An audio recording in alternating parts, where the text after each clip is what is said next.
Give a round of applause to, as far as I'm concerned, the most amazing mother in my life, the mother of my children. I'm selfish, yeah. And a brilliant, amazing poet, nonetheless. Give a round of applause to Nicole Homer, please.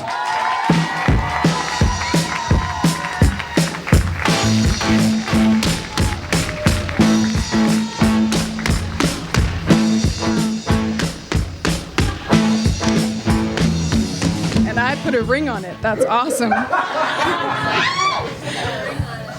Things only a black mother can prepare you for.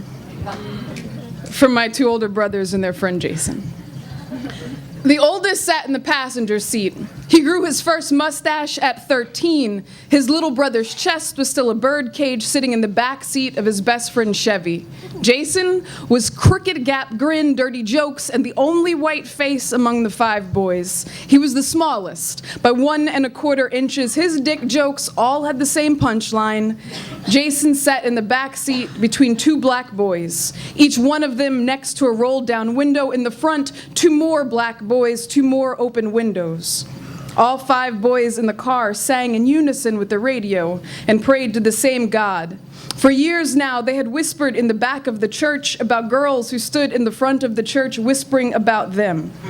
The 4 black boys in the car thought about their mothers when they passed the sedan, white and unmarked. Jason sat in the middle of the back seat with no warning rising up in him. His mother had never bought flowers for a young man's funeral or advised her son on how to avoid attending his own. Say yes, officer. Say no, officer. Keep your hands on the wheel. Every boy but Jason breathed deep and remembered their lines.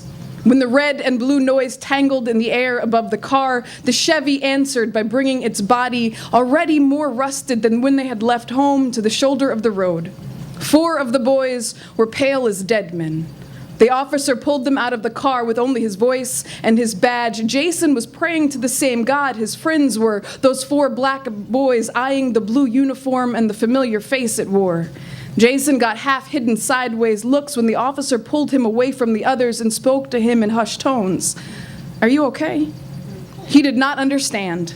In the side view mirror, he saw his friends. The man's eyes repeated, "Are you okay?" He stepped closer, closer to the boy, close enough to offer the secret handshake of his concern with them. Jason's friends, several feet and a world away, stood staring at the ground, looking apologetic, thinking of their mothers, of black dresses, of their own crime scene faces. Jason, somehow whiter now than when they had left home, nodded, like an apology to the boys he grew up with. Back in the car, the radio offered up a song they could all sing like a hymn to the same God.